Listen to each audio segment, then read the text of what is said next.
Yeehaw! Wow, that yeehaw really flipping maxed the thing out. Whoops, okay. Good evening, dreamers. Hello there, everybody. Hello to you all. It's Thursday evening again. As they say in Thursday, it's Thursday again. Everyone feels good on a Thursday. We got the bot, that's right. Oh man, that's not a good start, is it? I'm gonna chuck up my whole guts. Chuck my whole guts. I think that was the expression I was looking for, but I managed to completely bust it up. I've noticed over time, the longer I've been streaming, I think the less well spoken, the less clear I've become. I don't know what I can attribute that to. Maybe that's like streamer fatigue. Maybe that's old age. Who knows? Could be anything, right? I don't know. Could be anything, really. Who we got in the chat? We got Dame's here, representing the early crew. Argon is here, yeeting away. Dame says she's excited, which is fantastic. Dr. Odd is here, of course. A monster named Toby. Yeehaw! Yes, that's right. Yanking it. No, Toby's not yanking it. Dr. Odd's yanking it. Fairy/Zang. Great. Hello to all of you. I hope you're all fantastic and well on this beautiful Thursday evening. I say it's beautiful because it's pissing with rain, and my cave adaptation seems to just be getting worse and worse. Cave adaptation, of course, is the way I refer to, 2020 generally, where it feels like you've pretty much been locked indoors the whole time. Like in some kind of twisted film. A movie film, which is good. Yeah, shrug. Shrug is a good way to put it. But I mean, at least other than that, I'm in good spirits. Things are okay, I suppose. Not really a lot to report. Again, I need to try and focus on getting these bloody the VODs for the old streams up. There's now a lead time of like 2 months or something ridiculous. So that's my plan. Hopefully for the coming couple of weeks is to get on top of this. That's the plan anyway. I got here before you moved onto the window this time. What do you mean I moved onto the window? What are you suggesting? Are you suggesting I'm suicidal or something? What are you trying to say there? I mean, I'm glad that you're looking out for my mental well-being, but things aren't quite that bad. I mean, don't get me wrong. By the end of this stream, we may be thinking that would be a good idea. I'm cracking open. I've got a bottle of whiskey. I'm cracking it open now. Before you open the internet window, don't open the internet window too wide. All the viruses will come in, and all the memes. You'll be exposed directly to intravenous TikTok. What a fucking horrific thought that is. What a horrific thought. Could you imagine anything worse than the internet? The internet full spread, injected straight into your vein, your single vein. I don't know which one. Maybe the bulging one. How many bulging veins have you got? Let me know in the chat. Yeah, share, like, and subscribe if you've got bulging veins. That's right. Yeah. Watch a TikTok video. I wish TalkTalk could TikTok. TalkTalk is an internet service provider and phone network, I think, in the United Kingdom. No relation to TikTok, which is like the short video bullshit that the young'uns like. Fucking young'uns, eh? So what are we gonna do tonight? Right. Well, I'm gonna cards on the table. Right. Cards on the table. I will show you the situation. Right. I'll show you the situation now. There's some things that people might notice straight off the bat if you're observant. We'll see how many people are actually observant. But as we knew last week, the next series of videos that we're going to be looking at, or next series of games from the Doom Diary Jam 4, which we've been playing through for the last, what feels like forever, was going to include Chiller. Now, for those of you who don't know, Chiller was my contribution to Doom Diary Jam 4. However, a few things occurred to me about this. Chiller, where it's actually situated, and given that I made it, it kind of appealed to me to the idea of actually trying to talk about it perhaps a little bit better. I remember when we talked about Night Shift on the stream, it was like right at the end, I drunk loads and it was just a bit of a mess. But the other thing that struck me was that there are 7 games left to play, including Chiller, which divides a bit oddly over the next couple of weeks. So unless somebody in the chat is going to take extreme issue to this, which I highly doubt, what I thought we would do today, get it out of the way, pulling off like a plaster, like a band-aid, if you're perhaps one of them Yankees. We're going to spend today, this evening, however long we choose to spend together, talking about Chiller.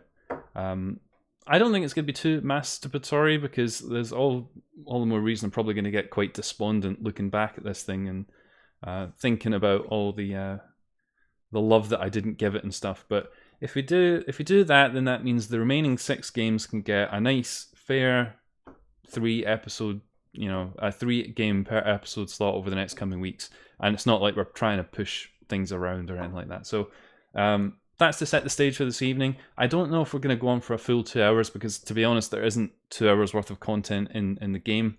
But what I'm going to try and do, as best as I can in my rambly fashion, is we're going to talk about the game. We're going to talk about why it is what it is, how it's made. Maybe a bit geeky in some bits, which may appeal to some of you, may not appeal to all of you. But I want to talk about it, and I also would like to talk about it while I have at least some of my. I'm somewhat coherent, unlike last time. So that's what we're going to do this evening. Hopefully, you guys will enjoy it, and hopefully, it will be something quite interesting for all of you. Some of you may not even know that this thing exists, so in some ways, it might be quite interesting in that light. So no drinking conditions this evening. I will be drinking. I do have alcohol, so I'm. Will be drinking along as we go, but not to any particular rhythm. Of course, you're welcome to join in if you like alcohol. If you like Humanity fan games and alcohol, you're in the right place, my friend. Are there any late submissions that need to be added onto this list, though? I waited, I think, 2 weeks before I started streaming these. So, I mean, if there were late submissions, they need to be pretty fucking late. Perhaps we'll have a look, maybe. I'm already chilled. Good. Will be fun to see you all drunk. What are you suggesting? Toby's veins are all bulging. That's terrifying. You should see a doctor. I was gonna say a medic. Talk of shite. Yeah. This stream a mess. Almost definitely. Holy shit, Fudge. How did you bean? Did I bean? What do you mean? Did I bean?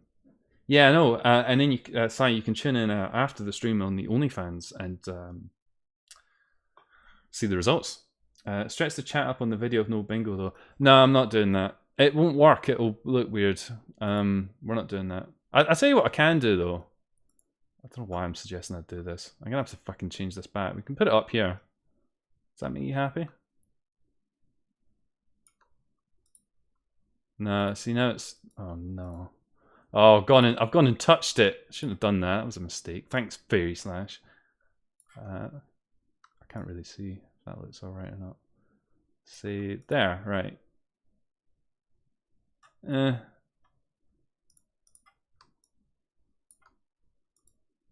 Yeah, okay, that'll work.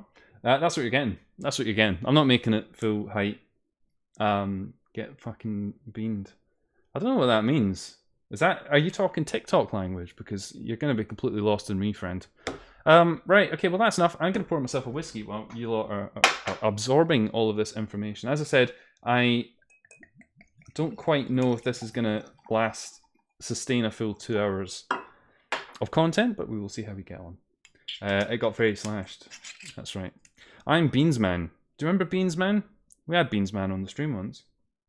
I know, actually, some of you wanted to provide a bit of company for myself this evening as well, but we will get back to all of that stuff next week. This is like a feature length episode, if you will, featuring loads of shit. So, a bit of background. Let's remove ourselves from 2020, the painful year that it has been, and return back to 2018, which was when I first decided to take part in the Dream Diary Jam, which was in its second year, with the game Night Shift, which I don't know if many of you are familiar with it. It was my first ever game which I actually took to publishing to any kind of internet forum, so in this case itch.io, and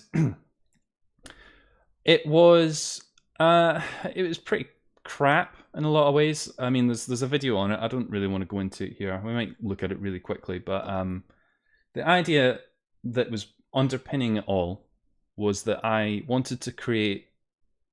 It wasn't so much about actually creating a Yume Nikki fan game. The real goal of it was actually to see if I could make a game engine that was like RPG Maker, so kind of like a Pokemon Cardinal Direction sort of RPG engine that could run on the internet and was quite easy to work with and could make something that looked a bit like Yume Nikki. And that resulted in the game Night Shift, which runs on an engine called Cursed Mansion. I'm not gonna spend ages playing this because in some ways I kind of hate looking at it these days. I mean, the sprites and stuff are horrible. But you know, in a lot of ways, I was proud of it, but at the same time, there was a lot of things about it that annoyed me, and I didn't really give it as much. I gave it as much time as I could, trying to balance this around a full-time job, but it just, you know, it demonstrated some of the things that I wanted to try and do, make a game that was a bit different, but ultimately, in reality, it wasn't really different at all. But as I said, that's not what we're here to talk about today. But what I wanted to try and set the stage with Night Shift is something which all of you who have been watching the streams will know that I'm a big fan of when it comes to Yume Nikki fan games. And that is where the game is trying to do something a little bit out there. Something which moves the whole concept of a Yume Nikki fan game a bit forward. So some really good examples of that are things like Somnium, for example, which, you know, the mechanics in that are very different. You know, the way that you just sort of appear somewhere in the dream world, it's really refreshing. You've got things like Someday, which has a lot of unique little quirks to it as well. Things like callouts to LSD Dream Emulator and worlds like that. I put a lot of value, personally, in not just making a Yume Nikki fan game for the sake of I want to make something that's a bit like Yume Nikki. I mean, that's now been happening for over 10 years. And I think that what is really appealing about the Dream Diary Jam entries in general is when they really try and do something that is a bit different. So that leads us on to Chiller, which was the submission to Dream Diary Jam 4. Some of you may know that I did actually intend to submit something to Dream Diary Jam 3, which was like an update to Night Shift, but I didn't do it. Chiller, in some ways, can be thought of as a bit of like a spiritual sequel to Night Shift. Night Shift, in my head anyway, was kind of like Aliens, probably more like Alien, where you've got, you know, alone and this sort of alone in space environment emerging from like a stasis pod and that sort of thing. It genuinely didn't get developed enough for, I think, that idea to really become alive. I'm just going to take a quick swig of my whiskey here. I'm not drinking it out of a shot glass. I'm drinking it out of a proper glass. That's how prepared I am this evening. But Chiller is a bit different than that. The inspiration for Chiller, of all things, is actually rooted in a TV series called Red Dwarf. Now, I imagine there's probably very few people in the chat who even know what Red Dwarf is. If you do know what Red Dwarf is, I mean, that's fantastic. But it's a British sci-fi sitcom, essentially, about the last human alive who wakes up after 3 million years in stasis. Tisha's leaving already. Had enough of this. Sleep well, I guess. Someday has a literal puzzle dungeon. But the idea was I wanted to try and take something a little bit inspired by that, but sort of play it a bit straighter. So the idea being that it wasn't just going to be silly, but sort of taking the fundamentals of the story and trying to make something about the perils of somebody who's, you know, the kind of psychological effects of somebody who's locked in some kind of state, some kind of imprisonment in a sort of a sci-fi setting. So while the two are similar in setting. They're both kind of science fictiony. The idea behind them was actually quite different, and it wasn't intended that they would both be set in space, but that's kind of how it ended up. Where the fuck is Psy to lead us through the Britishness? Yeah, I know. Fairy Slash says, I breathed out and felt a balled up booger fly out. That's disgusting. That's genuinely disgusting. You should find it and put it in your mouth. But one of the things about both of these games is I created well, for Night Shift, I essentially created the engine from scratch. Chiller is a bit different, but we'll get into that, because you're probably like, well, okay, this is all well and good, Fudge, but can we actually fucking see this thing already? You've been speaking for 20 minutes. It runs in the browser, so you don't need to download anything. Exactly the same as Night Shift. You can play it in the browser, which is one thing that I'm a massive proponent of. I like being able to just play games in the browser. I think it makes things much more engaging. People don't have to download or install anything. You don't have platform compatibility issues. You do have browser compatibility issues, but so I mean, you can go on to itch.io and you can play this right now, of course, if you wish to do so. But let's have a look at what we actually said here. Some of this I might need to actually try and remind myself of, because in a lot of ways I haven't really thought about this game too much in the last, God, what was it, 4 or 5 months? But what does the game description say? It says, a brief, strangely familiar tale of a man who got into trouble at his job and now spends his time all alone, dreaming of better days. And you can see from the description there that one of the objectives of all of this, tying back into what I was saying before about trying to push the sort of the dream diary genre a bit further forward, is that this game was built to be VR first. That was the underpinning thing that I wanted to try and achieve with this. I wanted it to be a VR Yuminiki fan game. And before I even started on Chiller, there was so many ideas I had about how that could work, ultimately limited by my own abilities, unfortunately.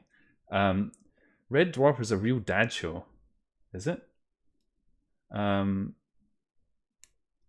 Doesn't have platform compatibility issues, but does have browser compatibility issues. Is a really interesting take, since every platform has different browsers.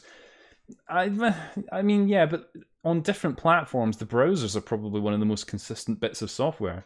I mean, if you're using Blink or Gecko on Linux or Windows, I mean, the actual underlying rendering engine works pretty similarly on both. I mean, you're far more likely to get the web pages looking correct than, say, taking an application, cross-compiling it and expecting it to work, especially if it's doing something exotic like windowing or something like that. Trying to be revolutionary. Well, perhaps. Oops, back my microphone there. It's a good start. This is what happens when you move things around before you start the stream. So, right, enough blethering. We can talk as we go. So rather than playing it on itch.io, I am going to just jump into the version that I've got running here, which is exactly the same as the version on itch.io. You can take my word for it that nothing has changed in all of this time. So this is like the intro page where you can get a bit of information about credits, like where some of the assets and stuff, the free assets that I've used came from, and the controls. It does have a save feature, but we'll come on to that in a bit. Let's just go for a new game. Yes.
So people are already asking some interesting questions. I'll answer some questions as we go, but what I thought might be quite good is after we've pissed about the game for a bit, you guys can ask any questions that you might have on your mind.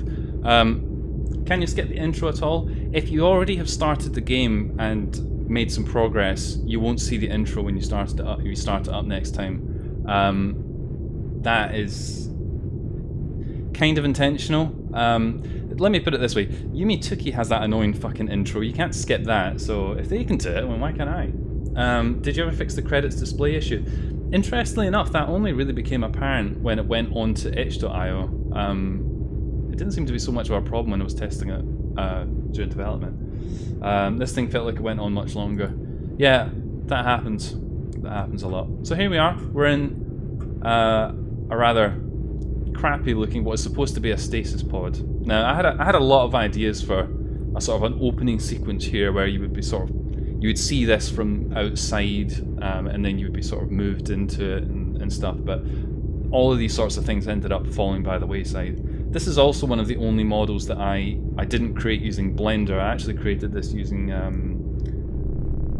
what's it called, Voxel Studio or something, and then exported it as something that could be imported into Blender. I might as well say at this point that all of the music that's in the game is stuff that I composed during the period of the jam. There's no music that was taken from external sources. A lot of the music actually I'm really proud of. It's probably my favourite things about it, to be honest.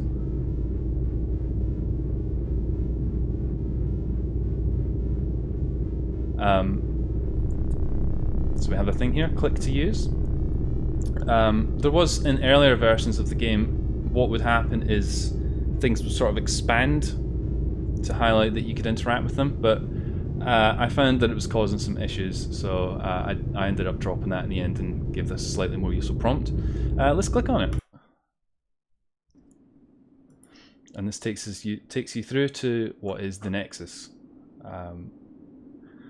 Which is a bit of a grab bag of some random things, but in a lot of ways, actually, again, I really actually like how this came out. I think it's nice and dreamy. Probably one of the. I almost wish that more of the worlds in the game were a bit like this, because I find it really fits. It almost has like a sort of a retro vaporwavy sort of styling to it. Weekly Beats rejects. Actually, quite a few of these songs were submissions to Weekly Beats as well. For context on that remark,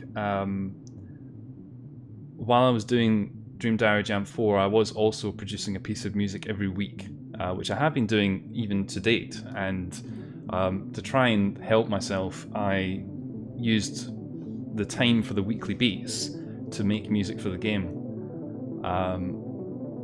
So like this piece of music here was a submission around the time of the jam. All of them were performed live on hardware synthesizers for anyone who's interested. Wasn't really using a computer for any of the music. You're faster here than I was when I walked around. Really?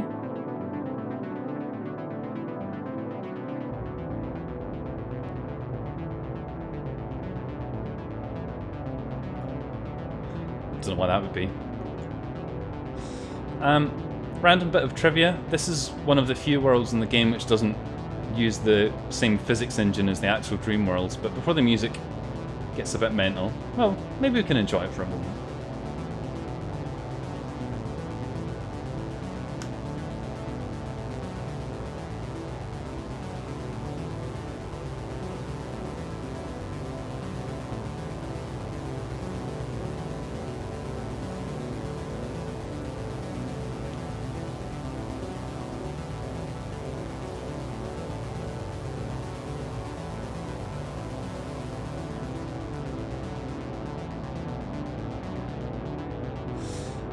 Cool. So I had originally hoped that, so I found a way to have like a sort of a 3D effect where you'd have like a surface like this, and then through the back of it you would see like the world. It was taking far too much time to implement though. I might have some examples of that I can show later on, I don't know. Harsh words. I came to the bingo. That's right, I'm too chicken shit to bingo my own game, that's right. Biangio. Let's go in here. And this just takes us through to the first dream world. Now, those of you who have played it on itch.io, you may have seen there's like a message that comes up when it's loading. Obviously, I'm running this off my computer, so there's virtually no loading time. I hadn't actually intended those messages to come up quite as readably as they do. I'd actually kind of hoped they would be like little Easter eggs. But it turns out they were far more obvious than I intended, and I didn't have time to fix it. So there's quite a few little things going on in this world, things that you can explore. There's some rather strange looking mountains. Now, I know they do look crap, but actually one of the things that I wanted to do with these mountains was make sure they were an asset that I created. The engine which is used here actually has a system for generating like random things, but I didn't want to use that because the models were kind of baked into it and I didn't really like it. Some of the things of interest here, so you've got these little models here. Some of these are my first attempts at making things in Blender. And these little huts, aren't they beautiful? These aren't models, these are actually surfaces rendered entirely within the engine. And then there's this little thing on the floor here. So that takes you into this strange little underground chasm, which has this little red spinning box. The red spinning box essentially became my last minute thing to fling in somewhere where there was no further content to go and explore. So that's what those are, in case you're wondering. They're quite easy to add in, that's why that's there. So there's nothing down here. I had some ideas for a much larger area here that would have NPCs running around and stuff, but I ran out of time, unfortunately. There's some music and stuff that I made for it, so who knows, maybe one day we'll actually get to see what that's like. He's making his own fan game. Well, I made my own fan game, technically. Good, okay, so that's this little village done. Let's move over here. So again, these are some weird little models that I made quite quickly. They don't even have any collision models on them. Something that I figured out how to do after I started adding these things in. I mean, they do look rather strange, but this one in the middle looks particularly strange, doesn't it? Did you make that chair in the voxel thing? Yes, I did. Were the ground physics meant to be like this? That's an interesting question. It probably warrants a bit of explanation, but we'll come on to that later on. We'll come on to how the physics work, because that's a subject in itself.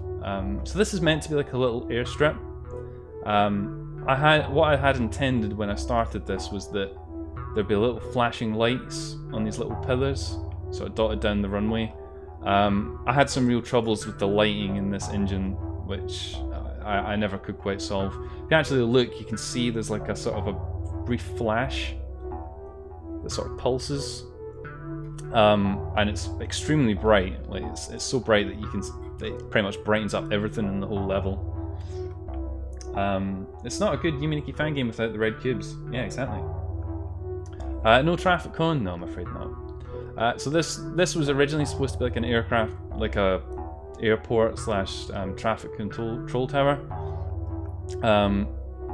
Some of you may have noticed if you've played this that there's a little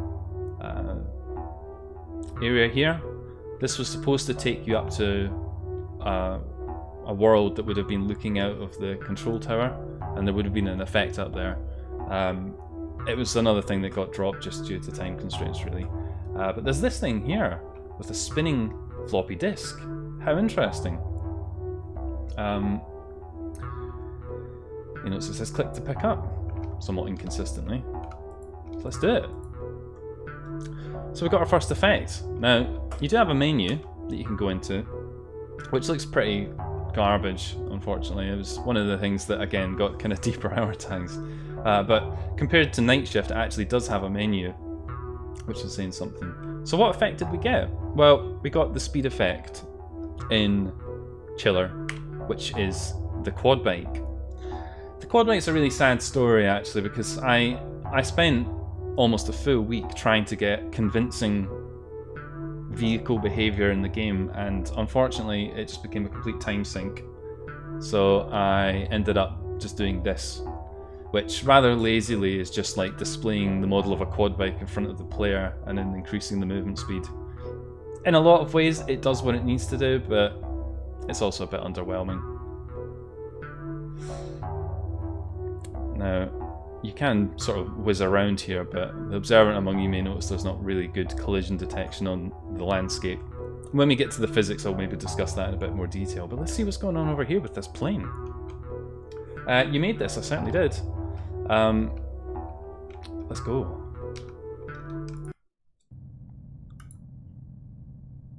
Interestingly enough, a lot of people said they quite liked this little event. Of all the things in the game, this was the thing that people seemed to be like, oh yeah, I liked the bit where you're in the plane. It also has wheels made of literal ice. We'll come back to that.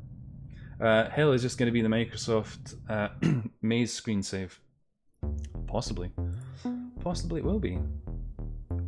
So this is a funky little world. I've wanted to try and at least have one more traditional Dream Diary Yume Nikki fan game trope in it, and the way I wanted to try and manifest that was with the classic teleporter maze. Now, we're in this weird alien landscape. I had hoped when I was building this to have a lot more in it, like a lot more of these blocks just sort of scattered everywhere, but again, time was one of the things that was not on my side through all this. But you can see that ominous one floating up there. What's that all about? Everything is slippy as ice. We'll come on, as I said, we'll come on to that. If we start nerding out now, we'll scare everybody off the stream. Let's click on this. Okay, that was easy. Surely they're all going to be as easy as that, right?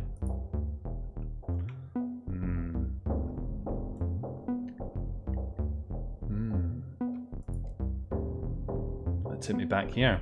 Yes, that's right. If you're drinking along at home, that's it. You have to take a shot. I'm going to take a drink now. Why not?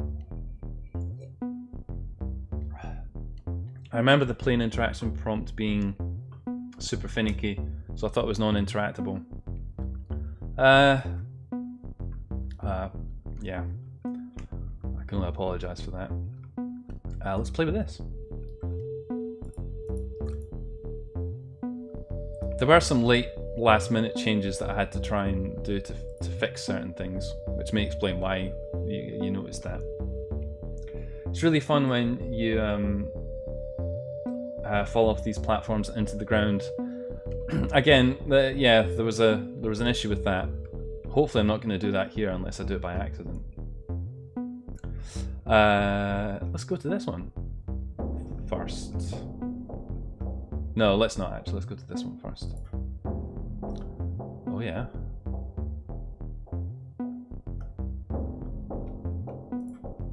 And then we're up here. But then we can see what I guess is the analog of the traffic cones.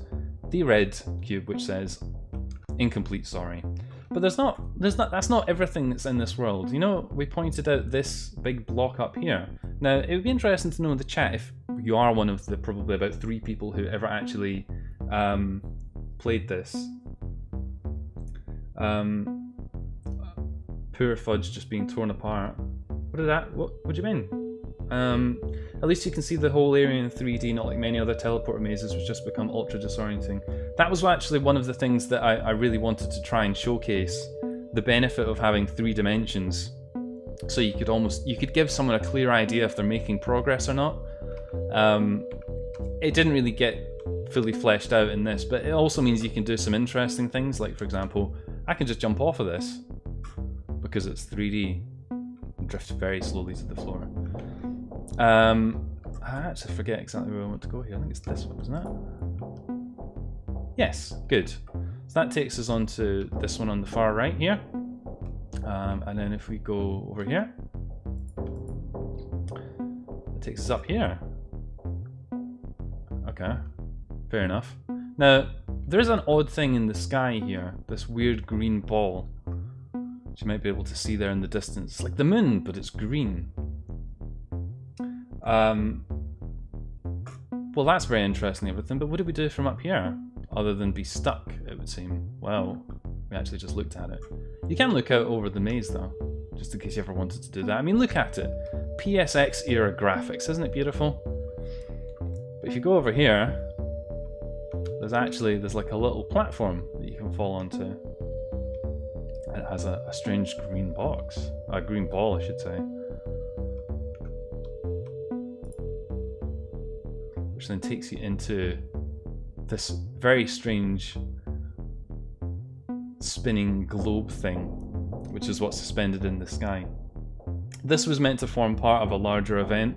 I quite like this texture because it had a certain lotusy effect on it. It's called trypophobia, which I'd hope to try and make something a bit interesting, but like a lot of things in this game, unfortunately, we sort of ran out of time. I just realised why the stream's called Bingo Hall of Your Dreams. Yes. There's nothing else to do here. You can't escape from this little area. It's kind of like a dead end.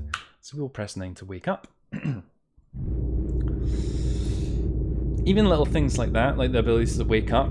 I mean, you can even do that in Night Shift, so it's one of the areas where I think I actually managed to polish the game. Even if the whole thing still looks a little bit unpolished. I might as well talk a little bit about the stasis pod here. I don't know if anyone clocked this. It's not really explored in the game lore, but the idea behind all of this was that when you're in the stasis pod, the idea is that you're supposed to be sedated, so you're not supposed to be conscious.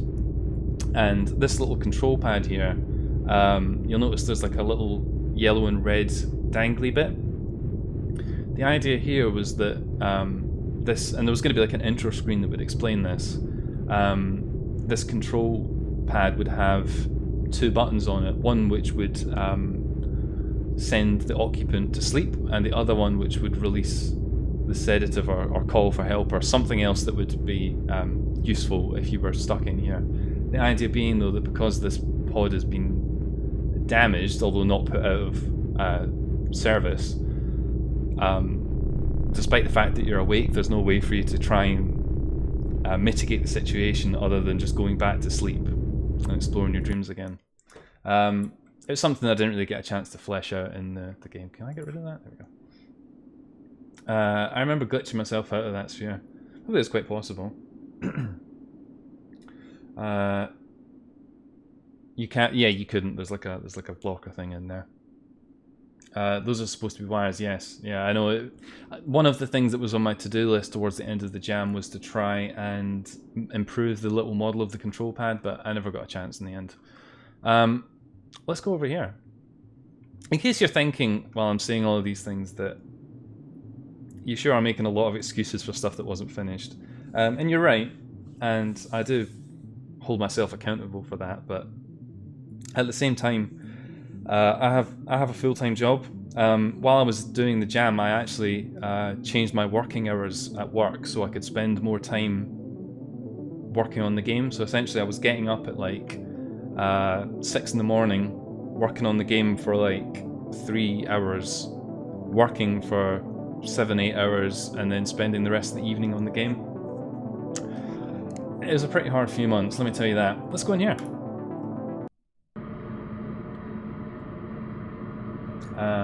Getting the bike out anywhere is really fun. Yes. So we're in here. We're in this spooky sort of area. Now, what this is actually supposed to be, what I intended this to look like, was sort of like the guts, the inner corridors of a ship. I had lots of plans for having arched doors and like portholes and stuff like that. It's made a bit more apparent in the next area, but yeah, even this corridor just ends up being a dead end. It's not even a floating red cube there to try and ward you off. But let's go over here. If we can get this thing to bloody trigger.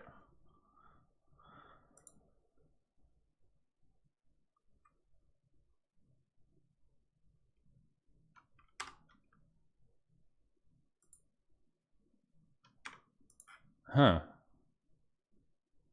Pretty sure there's supposed to be music in here. Why is there no music in here?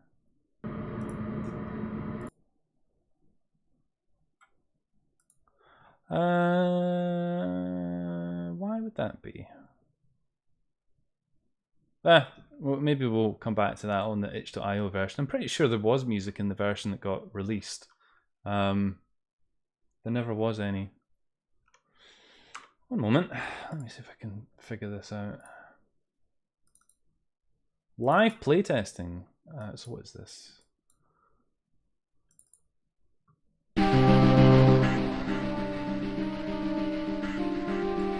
That's the music that's supposed to be playing here.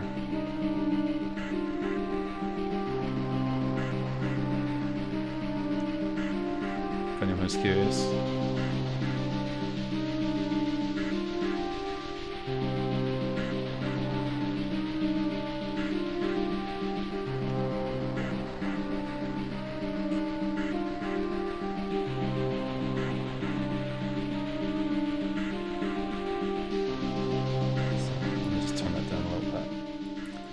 So, I guess maybe the music didn't work. Can't quite remember.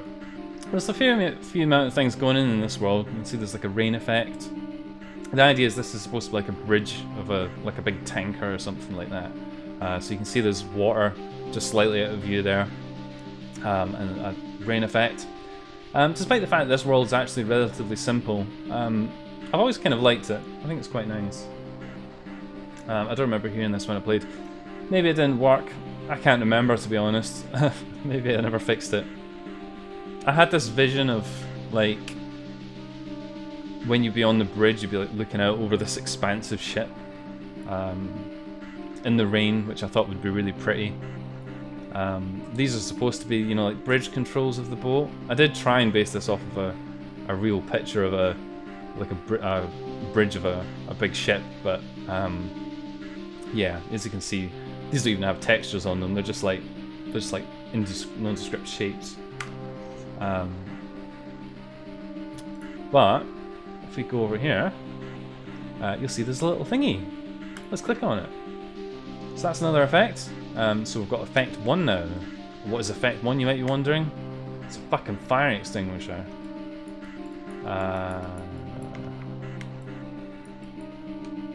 Which does this.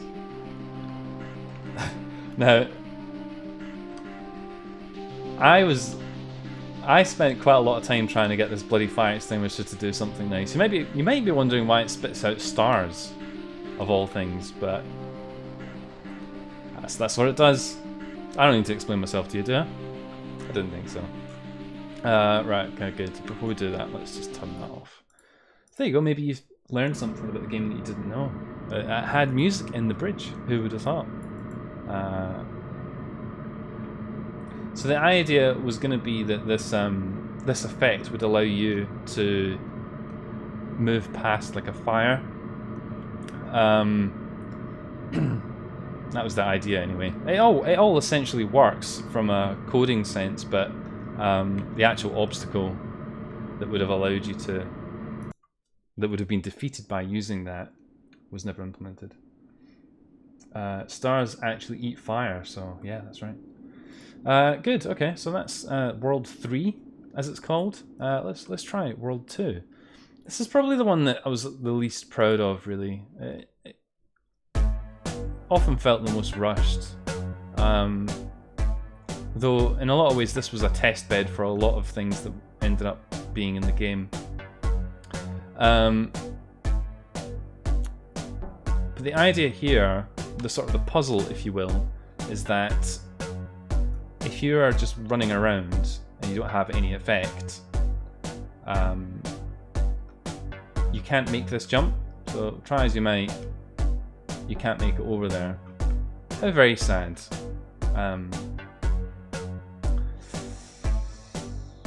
But there is this little secret doorway here. Are the stars some default particle of the engine or something? Yeah.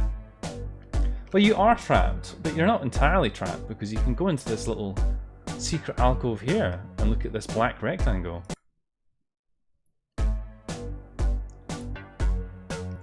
Which takes you into this world.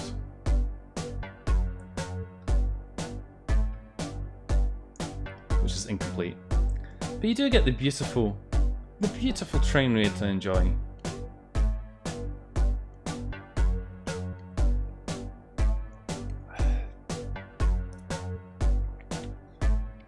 So there's quite a lot of things going on to make all of this work. I won't go into them in too much detail here, but yeah. One of the things that people noticed when you got to this world is that you move extremely slowly. That's because of a particularly weird effect that if anyone's ever done any coding in VR, you probably haven't, but one of the things that happens is that yes, that would be quite cool. Is the VR working for this? To be honest, Dame, probably not. But one of the things about this world is that compared to all the other worlds in the game, everything is like 3 times as big as it should be, but so is the player. But that's why you move so slowly. Everything else is a lot smaller, but the player is a lot smaller, which means you move around at a kind of a normal pace. Here you move around really slowly, but in actual fact, the camera should be considerably lower than this because the player is way too big and the world is way too big. I never got a chance to fix it, unfortunately, and because this area doesn't go anywhere anyway. Just get to look out the window, watch the world pop in out of existence.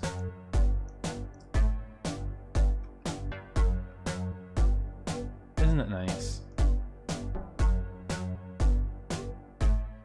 Isn't it nice? Anyway, I need to wake up from here because it's a dead end. Go. Okay, good. So we saw what happens if we fall off. What if we go in here now? Now you might be thinking, well, I have a quad bike. So what I'm gonna do, I'm gonna jump over this. There we go. Off we go. So there's some interesting little quirks of the engine here. You may notice actually as you move over this, there's a sort of a strange bouncing effect. I have no idea why that is. Genuinely. Whee! My vision for this in my head was that this was going to be like a full, proper racetrack, but I mean, what can I say? Building a racetrack in this engine would take a long time.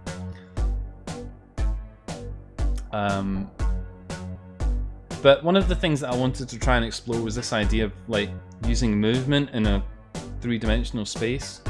So, because that's just something you can't really do in a Yuminiki fan game. It's like, oh yeah, use the bike effect, or you use the penguin effect and you can move through water, or you use the glasses and such. It doesn't really involve like momentum or being able to move in 3 dimensions in the same way. So that was one of the things I wanted to try and illustrate that was possible with something like this. I'll leave it as a exercise for the viewer to determine how successful that was. 100% I would never build a track in engine.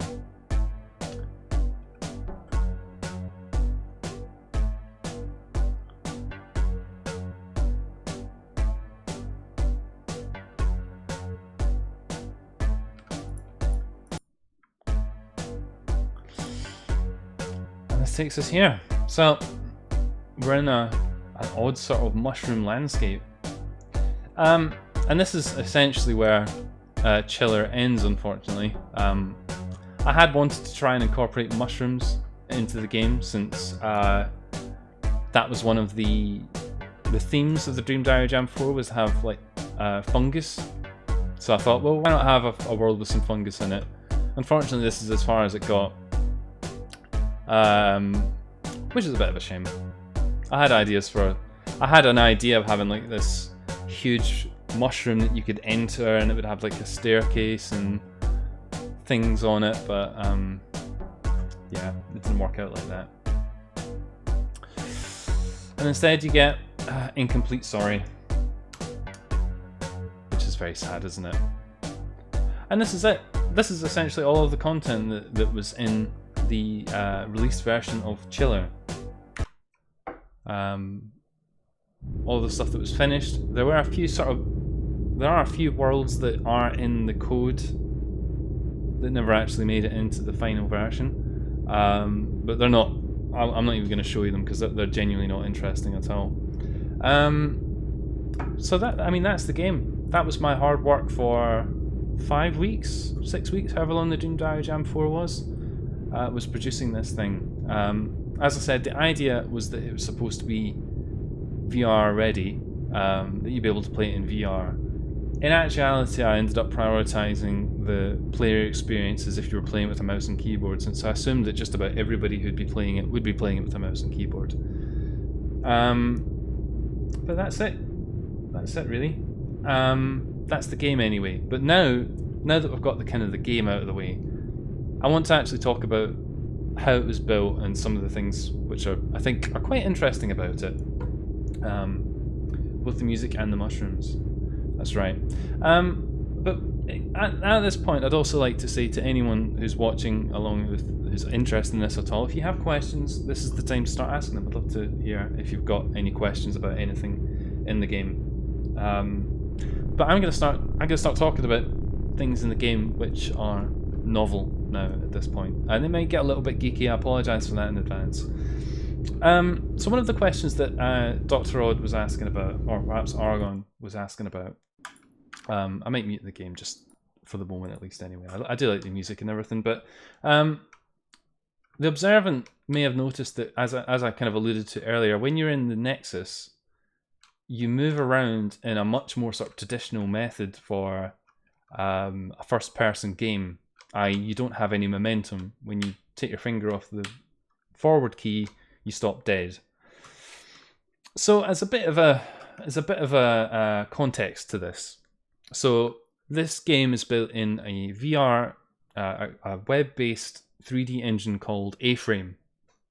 A-Frame is it's marketed towards building VR experiences, but it can also be used to build just games generally, 3D games. It works using a web technology called 3GS, which is used for doing 3D rendering. It's a kind of a wrapper around WebGL, which is OpenGL for the internet. And A-Frame is like a layer on top of that, so it's like a slightly more user-friendly way of making a 3D environment, which could be a game, or it could just be like an experience where you walk around someone's house, or it could just be some kind of visualization. There's plenty of A-Frame stuff out there. It's all really interesting. Some of the things aren't games, some of the things are kind of games, and some of the things are definitely games. But one of the things that is quite apparent, having worked with A-Frame, is that if you want to do anything non-trivial, you kind of have to roll your sleeves up, because while there are lots of things out there to get you started, a lot of these things are not fully complete. So one of the things which I would say is not fully complete in A-Frame is the idea of physics. So this world here, as I pointed out, you move around in quite a linear fashion, and it feels quite natural. One of the reasons for that, though, is because there is no physics in this world. This world has no physics. There is no collision detection of any kind in the Nexus. So you can literally walk anywhere. There's no collision detection. It's impossible to collide with anything in this world because there's no physics in it. If you want to have physics in A-Frame, you have a couple of different options. The first option is this thing called canon.js. And canon.js is a physics library, which is like a wrapper around, I think it's canon.js. It's a wrapper around another physics library which works with 3GS. It's a bit weird, and it doesn't perform amazingly, and I had a lot of problems with it. But one of the key problems as soon as you start incorporating physics into your A-Frame application is that things like movement become a bit strange, because you might think, okay, well, physics, right? How does physics work, right? How does physics work? What an interesting question. So if we go back into this world, for example, you notice we if we try and move into this, it stops, right? Now, in a lot of ways, trying to do that, let's put it this way, trying to do that out of the box with A-Frame, there's nothing that does that. There is no collision detection. Purists who develop VR games will probably be quite quick to point out that having collision detection like this in a VR game is not a good idea, because it's not a good user experience. And the way to correctly do that in a VR game would be to just not have something that you can collide with, right? And that's how you fix the problem. Just don't do it, you idiot. So the options that you get essentially rely on the idea that you're using WASD controls for things. This is if you're using the Canon JS library, which is the kind of the primary one for A-frame.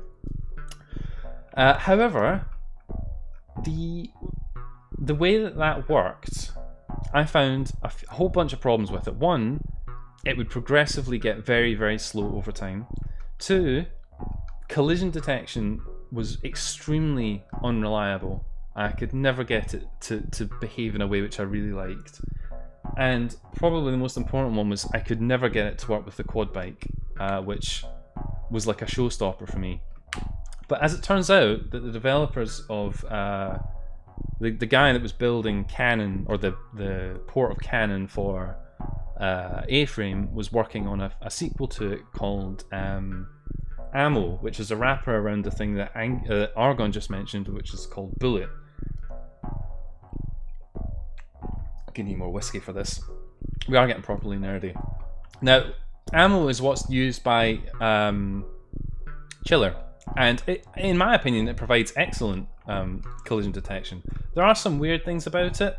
I think some people noticed that you can climb up things in some ways, but essentially all the stuff that you're seeing here, all of the collisions, all of that stuff is a combination of this Ammo plugin, which is not, it's like beta, it's not finished, and also me having to spend a hell of a lot of time figuring out how physics actually works in terms of this library, which doesn't have any documentation pretty much, and this engine, which it isn't even the primary thing to use with this engine. I can't emphasize enough that this was a huge challenge. I had to learn an incredible amount just to get what would seem like a really basic thing, like the fact that you can impact this and you don't pass through it. Took an incredible amount of time to try and figure out. I sank nearly 2 full weeks into figuring out how to get physics in a way that I was actually happy with in this game. And you can see it's not perfect. It's definitely not perfect. There's tons of things which you can move straight through. Some of that is just because I didn't get a chance to do it. The main things which I wanted to make sure were collidable are things like these houses, which we could talk about a little bit actually. Why not? Hang on, there's some questions coming in. I should probably pay attention. Argon says, does it have an actual physics engine in it? And that's what I was just explaining. There are a whole bunch of talented people who are working on A-frame. I mean, it's kind of sponsored by Mozilla, and they are working on it actively. And I think the plan is they're going to use Bullet going forward, but it's not production ready yet. So that's why I ended up having so little documentation to try and figure out answers to problems. There's probably things that I've done in this game which people haven't even done ever before in this game engine, in A-frame. I don't know if that's something to be proud of or not, but I mean, I did it, so there you go. I was going to go somewhere else for a moment. If we go back to the Nexus, I'll continue talking. Any reason you use this over something like Unity? Well, there is and there isn't. I mean, a lot of people say things like that. This might sound like a very strange thing to say, but I kind of don't like just using something which solves all the problems for you. And one of the cool things about taking on this challenge was that I learned so much doing this. Like, I learned so much about trying to make a game, about trying to do all sorts of things. In fact, I'll tell you what, I'm being a bit of an idiot. If we go in here, oops.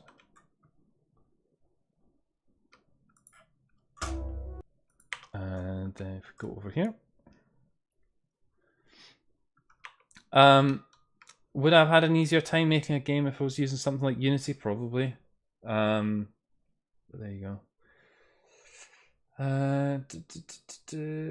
Not sarcasm, by the way. Thanks, Doctor. I mean, I do genuinely appreciate that, and I know that you also took the time to play it, which I'll forever be grateful for. So I'm drinking a coffee. Turns out that speaking for nearly an hour straight is quite exhausting. So if we just quickly whiz through this again. So actually, this is an example of where things like the physics engine have unexpected consequences. So, I mean, what's happening here looks quite basic, right? So all that's happening here is we're sort of teleporting to a different space in the level, right? I mean, that sounds easy. And again, I said this would be geeky, so I make no apologies about this, but when you incorporate either of the physics engines, Canon or Ammo, what happens is that the physics engine has its own idea about where things are in the 3D space, which is disconnected from what the engine has. So like these blocks here, for example, the physics engine knows what it is, but it also has its representation in the 3D world, as does the player. But as it turns out, what will happen is that the player and this physics model of the player become disconnected. So trying to do something as simple as teleporting the player from location A to location B is a pain in the arse in itself. Even trying to figure out where the player is when you're using this physics engine is not trivial. This is one of the reasons why if you fall off of this, it doesn't do anything, and that's because I couldn't figure out how to get it to work within the time constraints. Was the super low friction intentional then? Okay, we're staying on the subject of physics. How handy. The reason for that is because to make the collisions work with this physics engine, because this physics engine, as I said, is beta. It's not integrated with A-frame in any meaningful way. The camera, which is obviously what we're looking out of, is attached to a rig, and the rig is a physics entity. The rig, in order to have collisions, needs to have like physical characteristics. Now, I'm probably going to forget some of the parlance for this, and Argon, you'll probably know what some of these things are because you're a fucking turbo nerd as well. You have static bodies, which are things like these big boxes. You have dynamic bodies, which would be like a physics thing, which like a ball, for example, which falls to the floor and rolls around. And then you have this other thing called a kinematic body, which is often used for like player characters and stuff like that, which is something that can move around and can interact with physics, but is not kind of interacted with by physics. So you can move around as you would in a fashion that makes sense like this, but the things in the world can't move you around. However, I couldn't get that to work at all the way I wanted it to. So in the end, essentially the way the player works in Chiller is this rig thing, which is like this invisible vehicle that you're driving around the whole time, is having thrust applied to it, which is why when you're in one of these worlds, you have that little bit of momentum, which is also why you don't get that in the Nexus. This was all a stepping stone to making a really fucking cool quad bike that would have actually behaved like a quad bike and had physics and be able to drive it around all over the place, and it'd be like, I had so many problems trying to get that to work with either of the physics engines on offer that it was a complete time sink. I had to drop it because it just didn't work. But for example, so I mean, all of this stuff, it sounds really geeky, it sounds really nerdy. I've probably lost half the viewers just even talking about it, right? But take this, for example, right? So what's about to happen here? We want to do this, right? That doesn't seem like anything particularly exciting, right? All I did was move from that block to that block, and physics carried me down from there to there. None of that comes out of the box in this VR engine at all. None of it. So all of that sort of stuff is entirely reliant on this physics engine. So hopefully, I mean, I don't want to spend the whole time talking about the bloody physics engine because, I mean, as interesting as it is, it is pretty geeky. A huge amount of the challenges of this were trying to make it a good experience while playing it with a mouse and keyboard, which I eventually decided was going to be the primary way people would enjoy this game. So it had to work right. I mean, it would be all well and good if it worked great on a VR headset, but if only 1% of the people who play it are even going to see it on a VR headset, then what does it matter? If somebody plays it with a mouse and keyboard and it's shit, then they're just going to think, well, okay, well, it was shit. So, you know, it was a difficult decision. Maybe one day we will get to see it in VR properly. Would you be able to get the movement vector and apply a reverse thrust based on the length of the vector to your player body every frame? Well, I say thrust. I don't. This is going to get really nerdy. I don't think it actually uses thrust per se. I know I said that.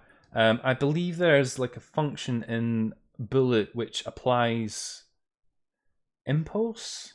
It's like linear impulse, which is different to thrust. I can't remember, to be honest. This was months ago now. And I have traumatic memories about the whole thing. The idea wasn't so, because you notice there's not actually a huge amount of momentum there. Even when you've got the speed effect, it's quite limited. But anyway, all of that's very interesting. Why don't we talk about something else that's quite interesting? What about this weird landscape that we're looking at over here? So one of the things that A-Frame has that is really cool is a lot of plugins that you can use which generate procedural content. So like this landscape that you're looking at here is like a seeded procedurally generated landscape which has like water and terrain and stuff. It's actually the same as the one that's used on the train journey, but with some different colors on it. Argon, don't take too much of what I'm saying to gospel. I mean, I haven't looked at it in months, man. I'm probably misremembering half of it anyway. If we wake up quickly here, I go back to the Nexus. No, not in most cases. Some of the things I created, I'll walk through exactly some of these things. So like this environment here is a combination of various things, various plugins of A-Frame working together with a little bit of tweaking. There's a really powerful plugin for A-Frame which allows you to quite quickly create landscapes. And I think this is using one that's called like Grid or something like that. By default, these will create whole expansive terrains and stuff like that. But what I tried to do was pare a lot of these things down and then customize it myself to make it at least interesting as a level rather than... Because, I mean, being honest, you could probably make a Dream Diary experience completely out of the sort of the pre-made stuff that people have done before. But I didn't think that would be right. I mean, that to me doesn't seem like the spirit of a Dream Diary jam, right? I mean, that would be just like going onto the Unity store and just buying a whole bunch of assets and slapping them in, right? So if we go into here again, this is using this. It's called A-Frame Environment, and it allows you to generate an environment with various seeded things. Now, this environment thing, it has presets. So you have presets like mountains, pyramids, all sorts of shit like that. But one of the things that I wanted to try and avoid doing was using these presets because they look very, very samey. Glad to hear it, Coconut Bun. I'm glad you've enjoyed yourself. Please kick the bugbear's ass for me. Try not do any erotic roleplay while you're there, or try and do it. Actually, I don't know. Just have a good time. That's what I'm saying. What I wanted to avoid doing was having just these things sort of working out of the box. So as part of this world, as I said, this world, I mean, it looks pretty crap, but these these models that you see here, I actually made these in Blender, and I found a way to import them into the environment plugin, which would then allow them to be used as part of the generation routine.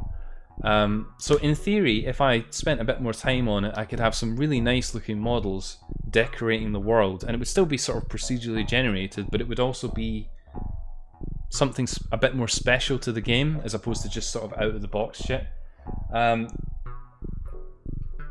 If you look very closely, you can actually see these things aren't even sitting on the ground properly. They do on some, or they do look better on some, but as I said a bit earlier on, once you start scratching the surface of some of these A-frame components, you find that if you want to do anything other than just having the most simple things, like the most simple game, there's a lot of work to do. Most of the models are objects and materials argon. Hello Brood, welcome. Welcome Ish. So what are the things to talk about? In case you're curious, stepping a little bit back from all this physics nerdy stuff, not too exciting, but all of the worlds in the game are made out of HTML. So this is just like standard code that you'd find in your web browser. I'm going to just quickly show you an example. I don't think you have to be too much of a nerd to know what HTML is, but perhaps you do. If I do this quickly,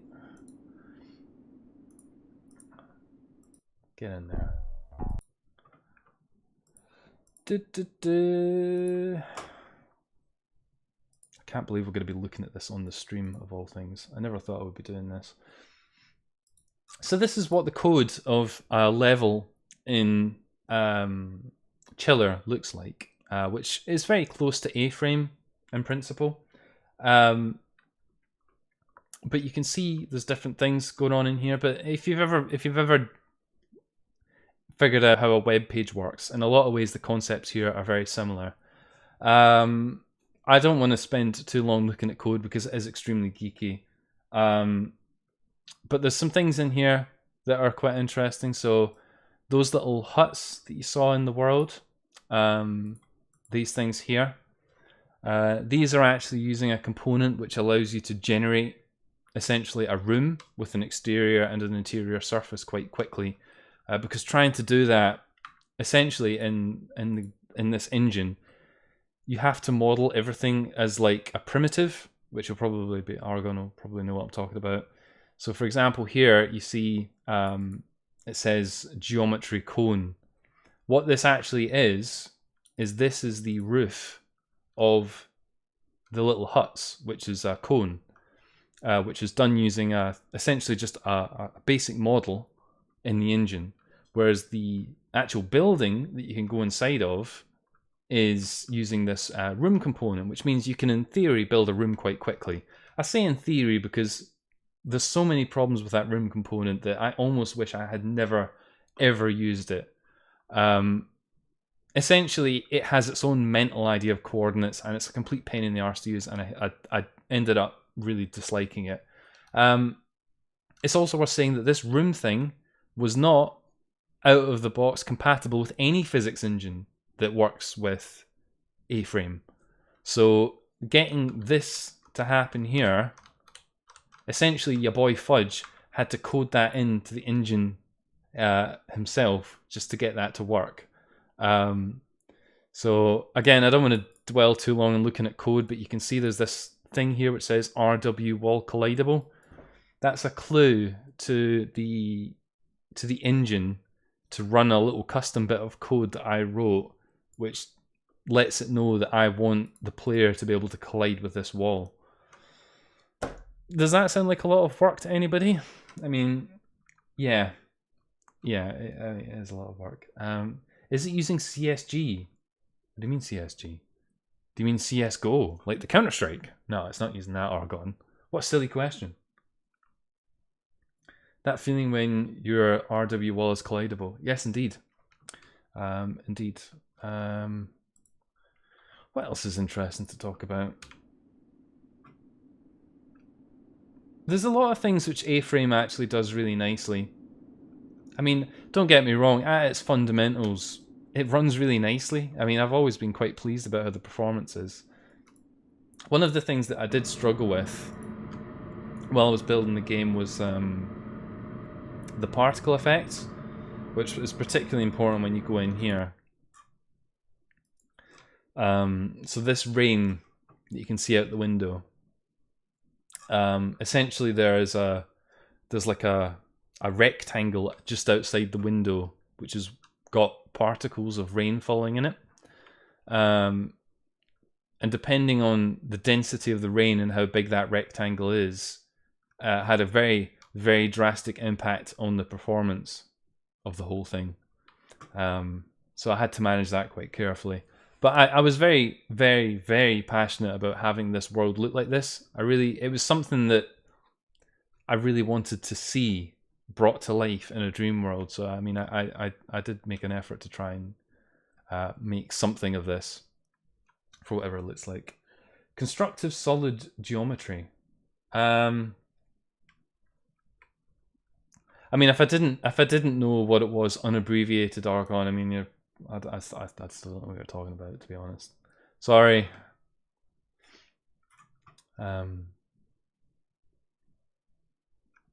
Where did you source your textures from? There's a really cool website which actually has a lot of royalty-free textures. Some of the textures that I used, I sort of cobbled together from various things. So as some of the assets also are from what you might call natural sources. So this sample that you hear here in the sort of the corridors of the ship, this is actually a loop of my car's engine with some heavy processing applied to it. So this is the sound of a diesel Ford Focus idling, which you probably wouldn't think, to be honest. Yeah, there's this website. I might put a link to it in the Discord or something like that, where somebody's put a whole bunch of free materials that you can use for any reason, which is where quite a few of these things came from. Not everything. I didn't want to just steal everything from. Well, I say steal. I didn't want to just use stuff from other people's hard work all over the place. But for a solo effort, I only had limited. Only had limited time after all. Fudge doesn't enjoy game making unless he uses the most difficult and convoluted way he can find. It would appear like that, Crystal. It would appear like that. But, you know, on the balance of that, I feel like I learned a huge amount from doing this, Crystal. I mean, I genuinely feel like I learned an incredible amount about physics, about game engines, about trying to efficiently create content, about even just trying to plan how to make a game. I appreciate that it probably doesn't seem like the most productive way, but I guess it depends on what the objective of the whole exercise is. Was the objective to make a fully featured fan game? I mean, I knew I was never going to do that. Was the objective to do something a bit different? Something that pushes the boundary of a Yuminiki fan game, but also is a bit of a learning experience for me? Sure. I mean, I think that's a perfectly noble objective. Maybe that's not the objective of everybody who contributes to the Dream Diary Jam, but I don't think there's anything wrong with pursuing that as a personal objective. I could go hang out in the train again.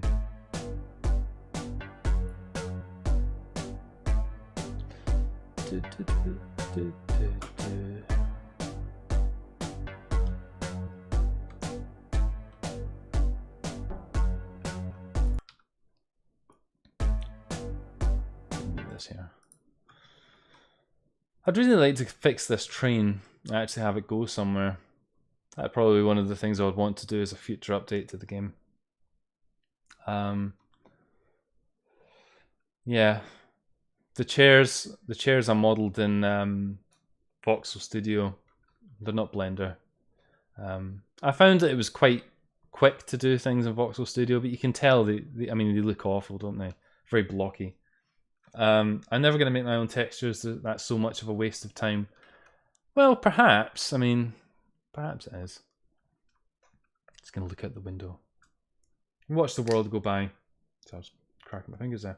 I don't think it sent my message where I said I used CC0 textures.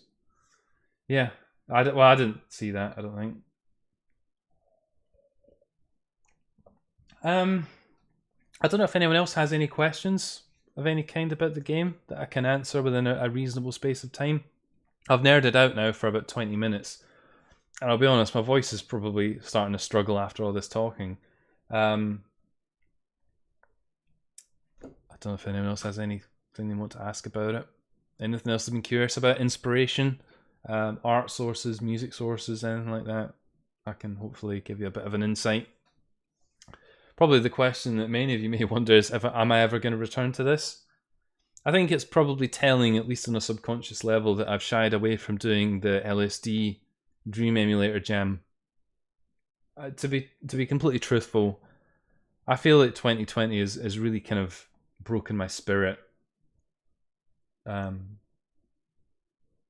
So I don't know. The idea of taking part in another game jam, I really couldn't even think about being creative at the moment.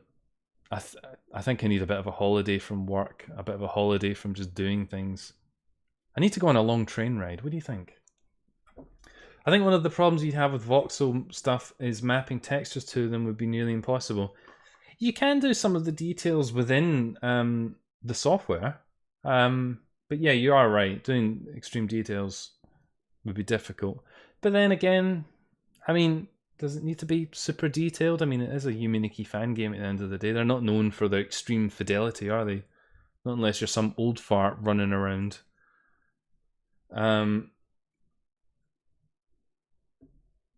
Will I ever come back to working on this? It's hard to say, really. I kind of think in my heart, possibly not. I in some ways, I think it's more likely I'll return to Night Shift than it is than this. Which is a shame because it's actually quite quick and quite rewarding to be able to make content for this. Compared to trying to do stuff for Night Shift, it was just a nightmare. For this, actually making the world, as you saw, it's just like building a web page with some caveats. So in theory, if I wanted to drop another level into this, it should be very quick. And it's not really visible in here, but I created this whole library of code which bolsters A-Frame to do various things like teleporter logic, inventory, saving the game, things that you can interact with, the physics and the movement controls, all that stuff that I coded by myself on top of the game engine. All of that stuff I made as like a sort of a supplementary library, which is like in addition to the core game engine. So in a lot of ways, it's like a game engine built within a game engine. And I think it's fair to say that it goes probably quite far beyond what many people would ever do with this game engine, which is perhaps a reason not to have done it in the first place, which I think was Crystal Creations' conclusion on the whole thing. I've made it intentionally difficult for myself. But do you know what? Maybe that is true. But I can also say, perhaps with some pride, that I have made a VR Yuminiki fan game. And I think that is really cool. I think that's really cool. I don't think if I had made it in Unity, perhaps I could have been like, oh, well, Unity does VR. Well, do you know what? I've gone a step further than that, and I've made it in an engine that is built for VR. I say all of this knowing fine well the game probably is unplayable in VR at the moment. But is that part of my overriding objective of trying to push the whole Dream Diary thing forward a little bit? Well, I fucking hope so. And if somebody next year looks at this and thinks, a VR fan game, okay, I can top that. Fantastic. That's absolutely fantastic. If this inspires somebody, or it makes somebody think they can do better, or if it even just makes somebody think, oh, well, that's quite cool, Fudge, can I build on what you've done? I would be over the moon with that. I would be so over the moon with that. I would see that as mission accomplished. Have you considered making it into a hardcore arena shooter? Yeah. To be fair, doing things the most convoluted way possible makes you feel big brain. I mean, that wasn't the objective. I mean, when I went into this, I genuinely thought that A-Frame was the right choice for building this. Because of what I wanted to do. I wanted it to be a VR fan game. And I wanted it to be in a web browser. There's not a huge amount of options for that. A-Frame is one of the few. So yeah, I mean, I hope. It's funny because Night Shift actually seems to have got more community feedback than Chiller ever did. But then again, I was a bit of a hermit when it came to interacting with the Dream Diary Jam community during this year. So, you know, I could possibly blame myself for that, but looking at it as a whole, I am far more proud of Chiller than I am of Night Shift. Night Shift, I think, technically has some cool things in it, whereas this, I think, is just bordering on actually being a complete experience with a lot of the familiarity of Dream Diary games, but also in something that's fully 3D. And I mean, I can't help but be a bit proud of myself for that. I think hang on. So what's going on here? Which option sounds more interesting to you? Updating one of your 2 games for the Dream Diary Jam, or making a new project? I would, if for next year, I think I would prefer to go back to one of the games that I've already done. I don't think I'd like to start a whole new game again. I think that would be a bit silly. I don't know though. It depends. I might come to loathe this in 6 months' time.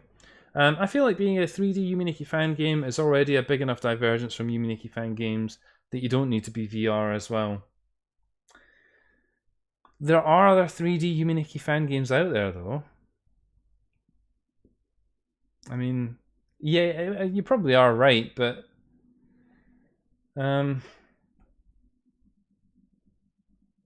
think the core thing I wanted to try and explore was if it could be done in VR. It was not just if it could be done in 3D, because obviously there's Yuminiki 3D. There's some other things which muck about with 3D and are a bit Dream Diary like. It would still be relatively unique in the space, but in effect, though, Argon, that's actually what the end product is. It probably isn't VR ready at all, but it does work. It does work as a 3D experience, also with that option of having VR there. Did you ever consider letting the player leave the cryo chamber?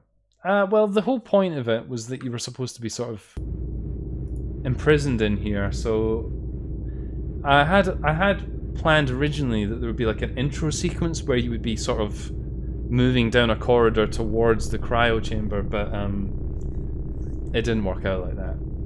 That's why you got the intro that you did with the text scroller. VR agnostic, yes. I did also have an idea that once you completed the game and you got all the effects, that you would be able to leave the chamber. But as you see, there's no real ending to it. It just sort of tapers out. Angry Moloch says, someone should make a Yuminiki fan game that has all the bingo conditions in. I tell you what, there have been a few which seem to be almost created to fulfill every trope possible, but yeah. Unless anyone else has some burning questions, I mean, I've probably said enough. I've spoken about this game now for an hour and a half. We'll mute that for a bit. I don't really know what else to say about it. I mean, I can't help but be a little bit proud of it. Don't get me wrong, there's a million things I would fix on it if I had the time, if I had the energy. The God's honest truth is I don't. That might sound like a shitty thing to say, but I mean, I don't. That's why I'm not doing the LSD Dream Emulator Jam. I don't have the energy for it. I genuinely don't. I would need to somehow muster up that creative energy if I didn't want it to be complete shit. But that doesn't mean that I can't still be proud of having accomplished this. And I accomplished this at the same time as having to produce a piece of music every week for the whole year, which has continued until this very day. I mean, I don't want to sound like I'm making excuses for this being a bit rubbish, but I feel personally like I probably have done a good job. I've made a good attempt at it, and I don't feel too ashamed to say that. As I mentioned, the music in the game, all my own creation. All of these bits of music were either created during the jam or were reworked from earlier pieces of music in the year. a lot of the 3D models that you see in this are models that I created myself. There's a select few which are things which I use from online resources, although I always intended to try and replace them with something that I made myself. You can tell I made them if they're shit. That's the way to tell. And of course the engine itself, there's like a whole engine on top of the core engine here, which is doing a lot of clever things. Unless anyone else wants to talk about anything else about the game, I think that's probably about as much as I've got to say. I think that's it, really. Tagged VR. No comments. Updated on June the 27th, 2020. It's quite funny actually. The updated date. You'll notice on here it says it was submitted 37 minutes 38 seconds before the deadline. This isn't actually completely accurate. Because what happens on itch is when you upload a game to a jam, even if you don't submit it finally, it records that first submission. I actually spent about 36 of those minutes fixing bugs that only appeared when I uploaded it to itch.io. So actually the final submission was like 1 minute before the jam finished. But itch.io steals my thunder a bit here and says I submitted it half an hour before the jam finished, which is a bit of a cheat. Thanks, itch. The game is pretty serviceable, especially for a game jam. I'm glad you think so, Crystal. That's nice to hear. Yeah, that's probably about it. Night shifts. Green Toxic said hello on the comments. I think the comments generally for the Dream Diary Jam 4 were actually much more sparse, so I don't think I should necessarily feel left out on that. I think many people left a lot of comments. Kind of ran out of things to say, to be honest. We've filled an hour and a half of me rambling about my game. It's probably been very geeky, possibly quite boring in parts, but I don't mind. I don't necessarily mind that. I don't have any knowledge to give any feedback, but I think it's super cool, especially the idea of having VR within the browser. Well, in a lot of ways, Dame, that's exactly the kind of thing I wanted to try and capture. Because it is cool, right? It is cool. It's a very modern... It's not to sound like it's just a modern thing for the sake of it, but it's pushing the boundary, right? It's pushing the boundary of Dream Diary a bit, possibly a bit further than it ought to, but that's half the fun of it, right? Yeah, one of the things that I can say this as a potential prelude to what I might even try and do next year if I can be bothered. I think it's about time that somebody tried to make a Dream Diary game properly in Doom. They've made memes about this on the Dream Diary Jam Discord and stuff, but who knows? Maybe your boy Fudge will be the brave soul to try and do such a thing. It's a miracle you managed to get a game-like thing out of this using A-Frame. Do you know what? You're probably all right about that, Argon. It was a lot of work. You know, maybe we should. Maybe I should walk you through it at some point. You might find it quite morbidly interesting. Being a fellow turbo nerd, kids. I've ran out of voice, and I think I've ran out of things to say. I can't thank you enough for if you've hung around through my rambling about this game for the last hour and a half. I genuinely appreciate it. Obviously, all of this, it does mean a lot to me. I feel like I've poured some of my life energy into this thing. It's like my offspring. I can't help but be disappointed in it, but also be somewhat proudful in it. And if you've sat and listened to me witter on about this for an hour and a half, then I mean, I can't express how much I appreciate your attention, and it does mean a lot to me. Hopefully it hasn't been too dull. I know it's descended into geekery in some parts, but it's been quite nice to talk about it. Hopefully you've enjoyed yourself as well. We will return to normal programming next week, where we will look again at the last 6 submissions of the Dream Diary Jam 4, and we will see what they're all about. But yeah, that's probably about it. I don't think it's worth trying to fill out 2 hours of content here, because it would be really dull. if you are interested in talking to me about anything about this game, or if you want to chat with the mental bunch of people that hang out in this Discord, you can absolutely do so. I will post a link in the chat. They're all a lovely bunch, so do hang out with them if you wish. We do this every Thursday. I expect we'll do this again next Thursday, so we'll probably continue on with the Dream Diary Jam 4 games, as I mentioned. But that's it, kids. It's not been a particularly alcoholic one, although I still managed to get through 2 glasses of whiskey. Hopefully, if you've been drinking along at home, it has somehow lubricated this whole enjoyable journey for you. But I'm going to bring it to a close at that, kids. I know 20 minutes early. I mean, what a joke, right? What a joke. Why even bother turning up if Fudge is going to go home early? It'll be different next week, I promise. But the usual applies, kids. If you've got much of the Thursday left to go, please have an absolutely fantastic time of it. Otherwise, have an excellent weekend. Have a nice time, and hopefully I will be able to see you all on the next one. Thanks again, everybody, for sticking by.